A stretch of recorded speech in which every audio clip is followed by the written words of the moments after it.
بسم اللہ الرحمن الرحیم. میں ہوں ایم عبداللہ بٹی. تمام پاکستانیوں کو میری طرف سے جشن آزادی مبارک. ملا نہیں وطن پاک ہم کو تحفے میں، جو لاکھوں دیپ بجھے ہیں تو یہ چراغ جلا ہے. اسی ٹاپک کے اوپر 14 اگست کے حوالے سے بات کرنے کے لیے، کیا آج کا پاکستان قائد کا پاکستان ہے، تو اس حوالے سے بات کرنے کے لیے ہمارے ساتھ جو شخصیات موجود ہیں وہ کسی تعارف کی محتاج نہیں ہیں. وہ پرومیننٹ اپنے ٹائم کے اپنی سلاٹ کے پرومیننٹ اینکر پرسن ہیں فہیم بٹی صاحب اور جناب جمال جعفری صاحب. السلام علیکم. گزارا کر رہے ہیں چلیں انشاءاللہ آپ بھی اچھے اینکر بنیں گے. میرا آپ سے پہلا سوال فہیم بٹی صاحب جی کہ کیا آج کا پاکستان قائد کا پاکستان ہے؟ نہیں. کیوں نہیں ہے؟ آپ کو نہیں پتا؟ آپ بتائیں، ہمارے ناظرین کو بتائیں کہ کیوں نہیں ہے. وہ اس لیے نہیں ہے کہ قائد اعظم نے جو 11 اگست 1947 کے دن جو دستور ساز اسمبلی سے خطاب کیا تھا پارلیمنٹیرین سے، بالکل ٹھیک ہے، تو وہ یا جو آئین ساز تھے ان سے وہ کیا خطاب کیا تھا؟ اس میں انہوں نے 2 ذمہ داریاں بتائی تھیں کہ آپ نے آئین بنانا ہے، اس کی حفاظت کرنی ہے، وہ تو چلے کر رہے ہیں، اپیرنٹلی بجائے اسلامک فرنٹ. لیکن 3 مسائل بتائے تھے. تینوں مسائل کیا تھے؟ رشوت، انہوں نے کہا تھی ہمیں ورثے میں ملی ہے، رشوت ابھی بھی چل رہی ہے. دوسرا اقربا پروری، نیپوٹزم، وہ رشوت ابھی بھی چل رہا ہے، نظام کا حصہ ہے. نیپوٹزم، اقربا پروری، یعنی کہ آپ میرے رشتہ دار ہیں اور میں کسی ایسی پوسٹ پہ ہوں جہاں پہ میں ویکینسی ہے جاب کی اور میں فیسیلیٹیٹ کر سکتا ہوں نوکری کے لیے، یا اپنے اتھارٹی اپنے سائن سگنیچرز استعمال کرتے ہوئے، اور میں نے اس کا فائدہ اٹھایا، آپ کو نوکری دلوا دی. وہ نظام چل رہا ہے، ٹھیک ہے، آپ کے لیے سفارش کر دی. تیسرا بلیک مارکیٹ. یہ بلیک مارکیٹ کیا مطلب؟ وہ لوگ جو کہ مارکیٹ پہ وہ تاجر برادری، وہ کاروباری شخصیات، افراد، کنگلومریٹس، وہ بڑے مگرمچھ جو کہ نظام کو اپنے کنٹرول میں کر لیتے ہیں، نظام کے مطابق نہیں چلتے، جو سامان اسٹاک کر لیتے ہیں، جو قانون کے مطابق نہیں چلتے، جو ٹیکس نہیں دیتے، تو وہ بھی آج چل رہا ہے. تو مجھے تو لگتا ہے جو قائد اعظم نے جو 11 اگست 1947 کو یہ جو مسائل بتائے تھے نا کہ آپ ان کو ختم کر رہے ہیں، مجھے لگتا ہے وہ جمال صاحب انگریزی میں تھے نا، تو انہوں نے یہ سمجھا کہ قائد اعظم کہہ رہے ہیں کہ انہوں نے بڑا سیریس لے لیا. انہوں نے کہا قائد اعظم نے شاید یہ کہا ہے کہ یہ مسائل ہمیں ملے ہیں، یہ نہ ہو کہ آپ ان کو بھول جاؤ اور ان کو نظام سے ختم کر دو. تو وہ سیریس لے گئے. تو انہوں نے سوچا کہ ٹھیک ہے قائد اعظم آپ نے کہہ دیا ہے تو جناح صاحب نے کہہ دیا، اب ہم میک شور کریں گے تینوں مسائل ہمارے نظام کا حصہ رہیں. سر جس طرح سے بٹی صاحب نے بات کر رہے تھے کہ قائد نے 11 اگست کی تقریر میں یہ کہا کہ جو حکمران ہے، پارلیمنٹ ہے، اس کا سب سے بنیادی فریضہ ہے عوام کی تحفظ. ٹھیک ہے، اب چونکہ آپ روڈ شو کرتے ہیں، آپ کی عوام سے انٹریکشن ہوتی ہے، تو کیا آپ کو لگتا ہے کہ جو حکمران ہیں جن کا کام عوام کے تحفظ کا ہے، وہ اس میں کچھ نہ کچھ کوئی کردار ادا کر رہے ہیں، کوشش کر رہے ہیں؟ چلیں 100% نہیں امپلیمنٹیشن، کوشش کر رہے ہیں. بٹی صاحب میں اس چیز کو اس طرح لے کر چلوں گا کہ اگر عوام کی رائے آپ کے سامنے رکھی جائے وہ زیادہ بہتر ہے. بالکل. عوام کہتی ہے کہ ہمیں کچھ بیسک رائٹس چاہیے ہوتے ہیں رہنے کے لیے پاکستان میں. پاکستان ہمارا بڑا ہی پیارا ملک ہے، ہماری جان مان سب کچھ اس پہ قربان، ہم یہ کہتے ہیں. لیکن جو بیسک رائٹس ہیں نا، ان میں مین چیز ہے آپ کا فوڈ، شیلٹر. ٹھیک ہے، آپ کو کھانے کے لیے ہونا چاہیے، آپ کے پاس سر کے اوپر کچھ ہونا چاہیے، پہننے کے لیے لباس ہونا چاہیے. وہی کہتے ہیں کہ اگر پاکستان یا پاکستان میں حکمران یا پھر جو رولنگ ایلیٹ رہی پاکستان میں جب سے پاکستان بنا، انہوں نے پاکستانی عوام کو لے کے اس بارے میں کچھ نہیں سوچا، نہ کیا نہ دیا. آج بھی وہ کشکول لیے پھرتے ہیں اور وہ یہ دیکھتے ہیں کہ ہمیں یہ بتایا جائے کہ کہاں پہ ہمارے رائٹس ہیں. آج بھی وہ یہ بات جب کر رہے ہوتے ہیں تو وہ کہتے ہیں کہ یار ٹیکسز، ٹھیک ہے، ہم ٹیکس دے رہے ہیں تو اس کے بدلے شاید ہمیں سیکیورٹی مل جائے. آج ہمارا بچہ شاید نہ کہیں چلتے چلتے غائب ہو جائے، آج کسی بہن کا بھائی نہ چلتے چلتے غائب ہو جائے، یا کسی بچی کا باپ نہ غائب ہو جائے. تو بہت ساری ایسی چیزیں ہیں جو وہ سیکیورٹی میں مانگتے ہیں، پھر وہ مانگتے ہیں، وہ کہتے ہیں کپڑا ہو ہمارے پاس.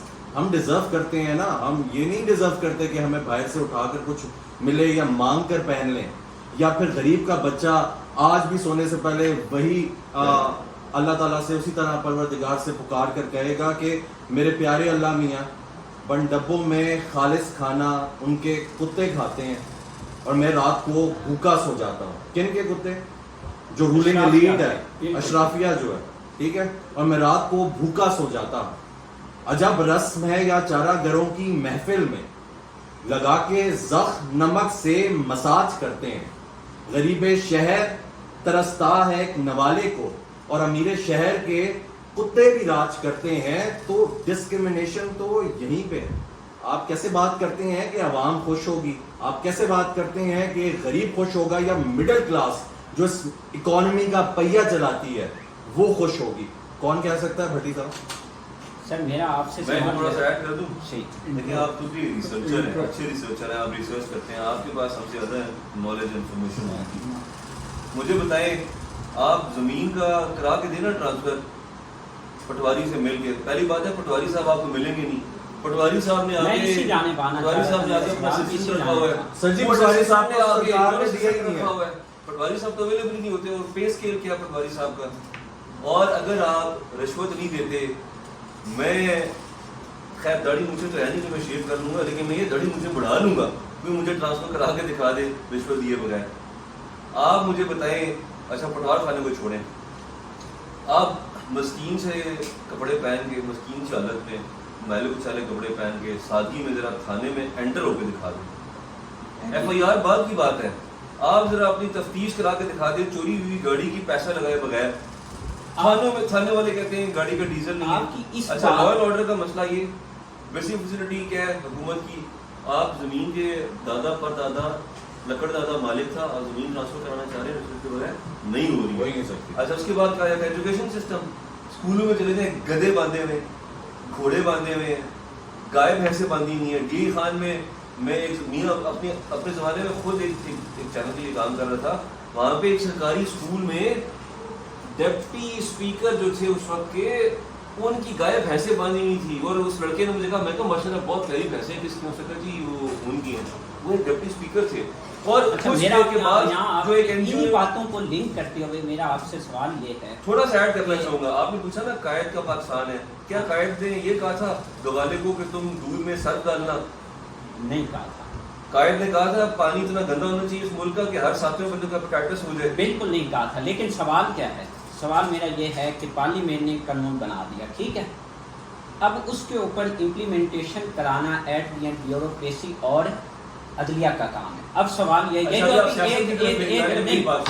میرا یہ سوال ایڈ کر لینا، سوال ایڈ کریں. اچھا جماعت سے پوچھیں، نہیں آپ سوال ہی پوچھیں، ابھی سیاست کی طرف نہ جائیں. آپ 14 اگست کے حوالے سے بات کریں، جماعت صاحب سے پوچھیں کہ جماعت صاحب کیا ہو میں گیا آتا ہوں. اور کیا ان کو 14 اگست رات، جب 13 اور 14 اگست کی رات تھی 12 بجے، ان کو کوئی جنونی جذبہ، جھنڈے، خوشیاں نظر آئی ہیں سڑک پہ؟ آپ کو بتائیں نظر نہیں آپ کو کوئی وہ جشن آزادی دکھائی دی ہے آپ کو؟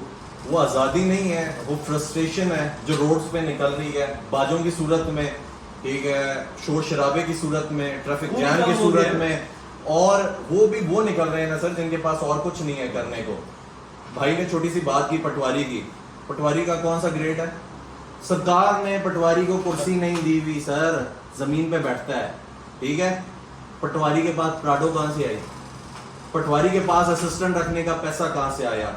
دوسری بات، اگر ہم لے کر قائد کے پاکستان کو چلتے ہیں، 14 اگست کی بات ہو رہی ہے، بڑا سمپل لے کر چلتے ہیں. ایمان اتحاد تنظیم، اس کو بھی چینج کر دیا ہے، یونٹی فیتھ اینڈ ڈسپلن تھا، اس کا سیکوینس ہی چینج کر دیا کیونکہ مولوی ہے نا، وہ پھر چینج کر دیتے ہوتے ہیں، ٹھیک ہے. تو سمپل سی بات یہ ہے کہ اس کو اگر ہم سیکوینس میں رکھیں، یونٹی فیتھ اینڈ ڈسپلن، آپ کو کہیں پہ اتحاد دکھائی دیتا ہے؟ ٹھیک ہے، آپ کو نظر آتا ہے کہ پاکستان میں کسی لوگوں کے بیچ میں اتحاد ہے؟ ایمان، ٹھیک ہے، ناپ تول میں کمی نہ کرو.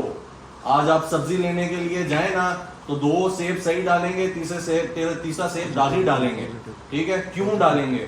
ٹھیک ہے. اور جو آپ کو ٹھیک نظر آئے نا وہ اسٹیکر لگا ہوگا، ایگزیکٹلی داغ جو ہے اسٹیکر کے نیچے ہوگا، اسٹیکر کے نیچے ہوگا. ڈسپلن کیا ہے یار؟ آج رات کو دیکھا ہم نے فہیم صاحب میرا آپ سے سوال یہ ہے کہ آپ ابھی کہہ رہے ہیں نا یہ ساری جو باتیں کر رہے ہیں کہ رشوت ہے، 2 نمبری ہے، فراڈ ہے، بے ایمانی کچھ بھی ہے، سوال یہ ہے کہ پارلیمنٹ کا کام ہے قانون بنانا، امپلیمنٹ. اگر ملک کے اندر اگر عدلیہ صحیح معنوں میں بغیر مجھے بتائیں جو اس وقت سپریم کورٹ کے چیف جسٹس ہیں، میرا سوال ایڈ کر سوال ایڈ کر دنیا میں 142 نمبر پہ کتنے پہ سر سوال تو سنیے 140 پلس. سر میرا وہی میں آ رہا ہوں میرا سوال سنیے سر. میرا سوال یہی ہے کہ اگر اس وقت چلے چھوٹی عدلیہ کو چھوڑ دیں، ان پہ پریشر ہے، ان کو مطلب کہ ججوں کو ادھر ادھر ڈالیں، سپریم کورٹ کا اگر چیف جسٹس یا سپریم کورٹ کے جتنے بھی ججز ہیں، میں ابھی کی بات نہیں کر رہا، میں ایک جنرل بات کر رہا ہوں، اگر وہ یہ تحریہ کر لیں، ابھی کا آپ نام نہیں لے سکتے نا، اس لیے نہیں میں نام لینے میں سن لینا اس کی وجہ ہے. اگر آپ اس کو تنقید کر کے پہلے والے دور کے دھلے تھے نہیں تھے. سوال یہ ہے اگر یہ لوگ صرف سپریم کورٹ کے ججز یہ تحریہ کر لیں کہ ہم نے انصاف دینا ہے، ان کو کون روک سکتا ہے؟ مجھے بتائیں سوال یہ ہے 40-50 ہزار کیسز پڑھنے ہیں سپریم کورٹ کے، ٹھیک ہے، ++ کیا آج تک چیف جسٹس نے ایک خط لکھا ہے حکومت کو، ایک خط لکھا ہے حکومت کو کس چیز کا کہ اتنے کیسز پینڈنگ ہیں اور مجھے اتنے ججز مجھے بتائیں جب یہ کس کا کام ہے؟ مجھے بتائیں جب کیا حکومت آئے گی؟ نہیں مجھے بتائیں جب ریزرو سیٹس کے معاملے پہ ہمارے پارلیمنٹیرین جتنے پرو ایکٹیو ہو سکتے ہیں، وہ ریزرو سیٹس اگر ایک پارٹی کو ملنے جا رہی ہیں، ایک سیکنڈ سنیں، تو وہ اتنے پرو ایکٹیو ہو سکتے ہیں کہ وہ ترمیم کر سکتے ہیں ایکٹ میں، الیکشن ایکٹ 2017 کے اس میں ترمیم کر سکتے ہیں. تو ان کو نہیں پتا کہ کیا ہو رہا ہے عدالتوں میں، یہ پرو ایکٹیو اپروچ اس پہ کیوں نہیں لے کے آتے؟ سر ہمارے پارلیمنٹ کے اندر کتنے پڑھے لکھے لوگ ہیں؟ کوئی ایک مجھے بتا دیں، کوئی ڈاکٹر، کوئی ایک مجھے بتا دیں انجینئر، کوئی ویل مجھے بتا دیں جو ویل ایجوکیٹڈ. میرے اور آپ کا قصور ہے نا بھٹی صاحب، کیوں ووٹ میرا اگلا سوال آپ کی طرف لینڈ یوزر اور ڈالے والے اور گاڑیوں والے ایک بڑے زمیندار کو، تگڑے بدماش آدمی کو کیوں دیتے ہیں؟ آپ شریف آدمی آپ کو ووٹ مانگنے آئے گا، میرے پاس آئے گا جمال صاحب، ہم تو نہیں دیں گے. میرا سوال جمال بھائی سے یہی ہم تھا، سوچیں گے شریف آدمی ہے، اس کو ووٹ دے دیے تو ہمارے لیے آواز بھی نہیں اٹھا سکتا، ہمیں تو میرا سوال ایسا ہی ہے. اسی کا انہی کی باتوں کو لنک کرتے ہوئے میرا آپ سے سوال ہے جی کہ اگر ملک کے اندر اس وقت عوام کہتی ہے کہ یہ حکمران ہمارے لیے ٹھیک نہیں ہے، مہنگائی ہو رہی ہے، بجلی ہے، فلانا ہے، سب کچھ ہے، کیا یہ عوام اپنے حقوق کے لیے آواز ہی کیوں نہیں بلند کرتی؟ ابھی آپ نے اتحاد کی بات کی، اس عوام کے اندر اتحاد کیوں نہیں ہے؟ عوام نعرے لگا رہی ہے، اندھا دھند ایک آدمی کی تقلید کر رہی ہے، وہ ٹھیک ہے غلط ہے، اللہ نے آپ کو شعور دیا ہے نا، کیوں نہیں عوام اس جانب جاتی؟ آپ برا بھلا تو کہہ رہے ہیں کہ عبدال بھائی کہہ رہے ہیں کہ عدلیہ خراب ہے، حکمران خراب ہے، ہمارے پاس ایک رائٹ ہے نا. ابھی آپ نے بنگلہ دیش میں دیکھا، ادھر کیوں نہیں ہو سکتا؟ اچھا بھٹی صاحب چھوٹی سی بات ہے کہ یہ وہ عوام ہے کہ ایک دن اناؤنسمنٹ ہوئی کہ کیلے بہت مہنگے ہیں، ٹھیک ہے، اور یہ 350 روپے درجن بک رہے ہیں. ایک دن عوام کیلے نہیں کھائے گی، کیلے نہیں خریدے گی، تو یہ کیلا جو ہے آٹومیٹکلی 150 روپے درجن پہ آ جائے گا، صرف ایک دن اگر نہیں لینا. بالکل. تو آپ کی اپر مڈل، ایون مڈل، ٹھیک ہے، لیڈ پہ تو نہیں جاتے، انہوں نے کیلے 350 روپے خریدے. انہوں نے کہا یار ہم تو خرید سکتے ہیں، ہم خرید سکتے ہیں، ہم کھا سکتے ہیں، تو ہم کیوں نہ کھائیں، ہمارے بچے کھا سکتے ہیں، ابھی تو اللہ تعالیٰ کی نعمت ہے. لیکن وہ جو لوور مڈل تھی، جو غریب تھی، اس کے بارے میں انہوں نے نہیں سوچا. اسی طرح جب آپ بے حس ہوتے ہیں، آپ سیلفش ہوتے ہیں، آپ سیلف سینٹرک ہوتے ہیں، ٹھیک ہے، تب آپ کو جا کے کسی چیز کا احساس نہیں ہوتا. ٹھیک ہے، آپ کا ملک جہاں پہ بھی جا رہا ہے آپ کو صرف اپنی پڑی ہوتی ہے، تبھی پاکستانی عوام امیر ہے اور حکومت جو ہے وہ غریب ہے. ہر حکومت کے اپنے مسئلے نہیں ختم ہوتے، اپنا کھانا پینا نہیں ختم ہوتا، عوام کا اپنا نہیں ختم ہوتا. اور میں چھوٹی سی یہ بات ضرور کرنا چاہوں گا کہ کیونکہ قائد ہے نا، قائد کا پاکستان تھا، گلہ ہے، شکوہ ہے قائد سے، ٹھیک ہے، اور کچھ افسوس ہے، کچھ دل میں ہے، تو وہ میں ضرور شیئر کرنا چاہوں گا کہ عقائد دیکھ، چند الفاظ، ٹھیک ہے، کہ عقائد دیکھ کے جس دھرتی کے لیے تم نے اپنی آخری سانسیں وقف کی تھی، آج اس دیش کے کوچے کوچے میں افلاس سوارا پھرتا. یہ دھرتی بھوک اگلتی ہے، یہاں دکھ فلک سے گرتا ہے، اور یہاں بھوکے ننگے بچے بھی آہوں پہ پالے جاتے ہیں، یہاں پہ سچائی کے مجرم بھی زندان میں ڈالے جاتے ہیں.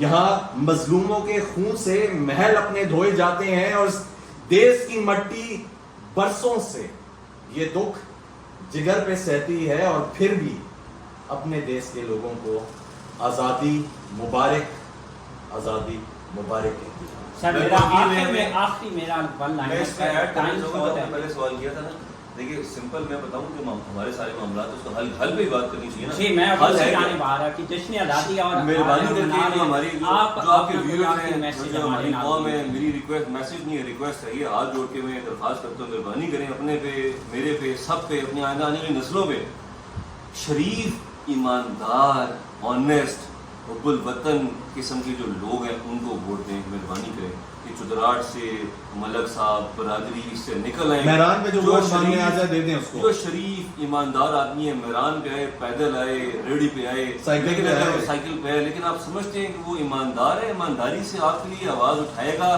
آپ کے مسائل حل کرے گا.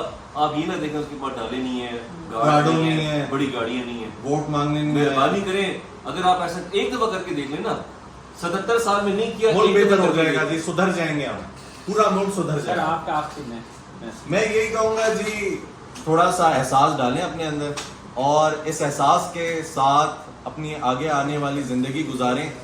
اپنا لیڈر چوز کریں اور لیڈر وہ چوز کریں جو عوامی ہو, عوام سے اٹھا ہو, نہ کہ جو کہیں سے آیا ہو, بیٹھا ہو آپ کے اوپر, جو اتنے عرصے سے آ کے بیٹھ رہے ہیں ان کو چھوڑیں. یہ جو روایتی سیاست ہے اس کو پیچھے کریں اور اپنا بہت خیال رکھیں. ناظرین اب تک کے لیے آپ نے گفتگو ملاحظہ کی, اب تک کے لیے اتنا ہی. پلیز چینل کو سبسکرائب اور بیل آئیکن پہ کلک لازمی کیجیے گا تاکہ ہر آنے والی ویڈیو آپ تک بر وقت لائک بھی کروائیں نا, لائک اور شیئر بھی کریں نا. لائک اور شیئر بھی کیجیے.